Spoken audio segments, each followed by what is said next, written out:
नमस्कार दोस्तों, आप देख रहे हैं HW न्यूज और मेरा नाम है सोनू कनौजिया।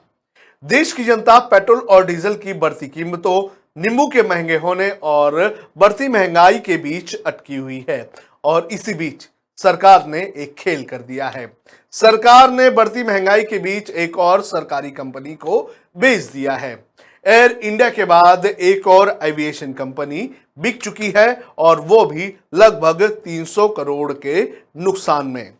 ये कौन सी कंपनी है जिसे बेचा गया है? इसे बेचने के पीछे का कारण क्या है? इसे खरीदने वाली कंपनी कौन है और इस कंपनी पर सवाल क्यों उठ रहे हैं, ये मैं आपको एक एक करके बता देता हूं। लेकिन उसके पहले मैं आपसे अपील करना चाहूंगा कि आप इस वीडियो को बड़े पैमाने पर शेयर करें और हमारे चैनल को सब्सक्राइब करें। जिस कंपनी को सरकार ने बेचा है उसका नाम है पवन हंस। ये कंपनी हेलीकॉप्टर सर्विस प्रोवाइड करती है। सरकार ने कंपनी के घाटे के चलने का हवाला दिया है। केंद्र सरकार ने पवन हंस लिमिटेड को 211.14 करोड़ रुपए में star 9 mobility private limited company के हाथों बेच दिया है। वैसे अपने हेलीकॉप्टर हादसों के लिए पवन हंस हमेशा चर्चा में रही है।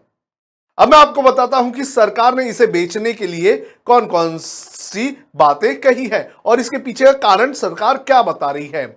सरकार के मुताबिक और दैनिक भास्कर की रिपोर्ट के अनुसार 3 दशक से भी अधिक पुरानी इस कंपनी को वित्त वर्ष 2018-2019 में लगभग 59 करोड़ रुपए का नुकसान हुआ था। इसके बाद साल 2019-20 में भी कंपनी को लगभग 28 करोड़ रुपए का घाटा उठाना पड़ा। Cabinet committee of economic affairs 3 बार इसे बेचने की कोशिश कर चुकी है, लेकिन उस समय कोई भी निवेशक ने इसमें इंटरेस्ट नहीं दिखाया। इसी के चलते सरकार ने इस कंपनी से अपनी हिस्सेदारी बेचने का फैसला लिया है। यानी कि ये जो कंपनी है सरकार के मुताबिक पिछले कई वक्त से नुकसान उठा रही थी। अब सरकार ने जिस कंपनी को पवन हंस को बेचा है उसके बारे में भी कुछ रोचक बातें मैं आपको बता देता हूं। स्टार 9 मोबिलिटी कंपनी सिर्फ 6 महीने पहले ही बनाई गई थी। कंपनी को 29 अक्टूबर 2021 को मुंबई में रजिस्टर्ड किया गया था। स्टार 9 मोबिलिटी कंपनी ने मात्र 11 करोड़ रुपए ज्यादा देकर पवन हंस लिमिटेड को खरीद लिया है। स्टार 9 मोबिलिटी एक ऐसी कंपनी है जिसमें बिग चार्टर प्राइवेट लिमिटेड, महाराजा एविएशन प्राइवेट लिमिटेड और Almas global opportunity fund APC शामिल हैं। यानी कि 3 कंपनियां शामिल हैं।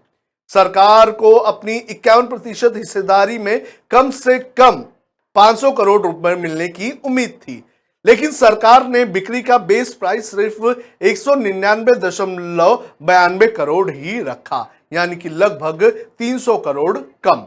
अब कांग्रेस ने पवन हंस के बेचे जाने को लेकर सरकार की नीयत पर 3 सवाल खड़े किए हैं। पवन हंस को बेचे जाने को लेकर कांग्रेस के राष्ट्रीय प्रवक्ता गौरव वल्लभ ने सरकार से 3 सवाल पूछे हैं और उन्होंने इस पूरी प्रक्रिया पर क्या सवाल खड़े किए हैं ये मैं आपको एक एक करके बताता हूं। सबसे पहले गौरव वल्लभ ने पूछा है कि पवन हंस खरीदने वाली कंपनी 6 महीने पहले ही बनी, ऐसे में गवर्नमेंट ने इस कंपनी को अपनी सार्वजनिक क्षेत्र की हेलीकॉप्टर कंपनी 211 करोड़ रुपए में मात्र देने का निर्णय क्यों लिया। इनका कहना है कि महज 6 महीने पहले ही ये कंपनी बनी थी, तो इसे कैसे एक सरकार जो है वो अपनी कंपनी बेच सकती है।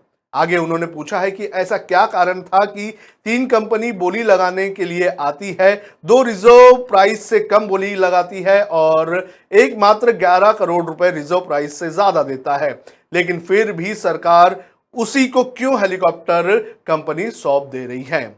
इसके आगे वो पूछते हैं कि पवन हंस की 51% हिस्सेदारी भारत सरकार के पास है और 49% हिस्सेदारी ONGC के पास, और ONGC ने कहा था कि वो इस कंपनी को खरीदना चाहते हैं। ऐसे में सरकार ने बाकी हिस्सेदारी ONGC को नहीं देकर 6 महीने पुरानी कंपनी को क्यों दिया। वाजिब सवाल है। अब मैं आपको बताता हूं कि पवन हंस अपने एक्सीडेंट के लिए क्यों इतना ज्यादा चर्चा में रहा है और अब तक कितने लोगों की मौत इस हेलीकॉप्टर दुर्घटना में हुई है।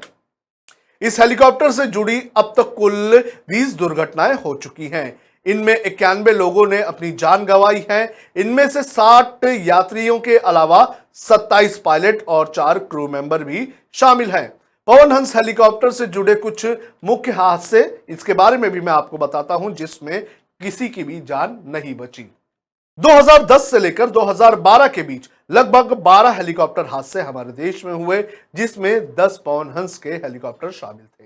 इन हादसों में 55 लोगों ने अपनी जान गंवाई। जुलाई 1988 में पहली बार पवन हंस हेलीकॉप्टर दुर्घटना का शिकार हुआ। जम्मू कश्मीर के वैष्णो देवी में हुए हादसे में 2 पायलट समेत 7 लोगों की मौत हो गई थी।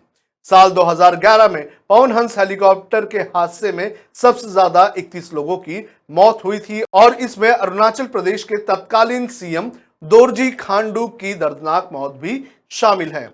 30 अप्रैल 2011 को खांडू 4 सीटों और 1 इंजन वाले पवन हंस के AS-B350B3 हेलीकॉप्टर में सवार थे। हेलीकॉप्टर के क्रैश होने पर खांडू सहित 5 लोगों की दुर्घटना में मौत हो गई। 13 जनवरी 2018 को भी पवन हंस हेलीकॉप्टर मुंबई के जुहू हवाई अड्डे से उड़ान भरने के तुरंत बाद लापता हो गया। हेलीकॉप्टर में ओएनजीसी के अधिकारियों समेत 5 लोग सवार थे। इस हादसे में भी सभी लोगों की मौत हो गई। तो पवन हंस से जुड़े हुए ये हादसों की लिस्ट थी। मैंने आपको बताया कि किस तरह से महज 6 महीने पुरानी एक कंपनी को एक और सरकारी कंपनी बेच दी गई है। तो ऐसे में सरकार की नीयत के ऊपर लगातार सवाल उठ रहे हैं। सरकार की नीयत पर सबसे ज्यादा सवाल उठाए गए हैं कांग्रेस की तरफ से। कांग्रेस लगातार ये आरोप लगा रही है कि सरकार जो है वो लगातार सरकारी कंपनियों को बेचने का काम कर रही है। बहरहाल इस पूरे मुद्दे को लेकर आपका क्या कहना है, आप भी हमें कमेंट करके बता सकते हैं।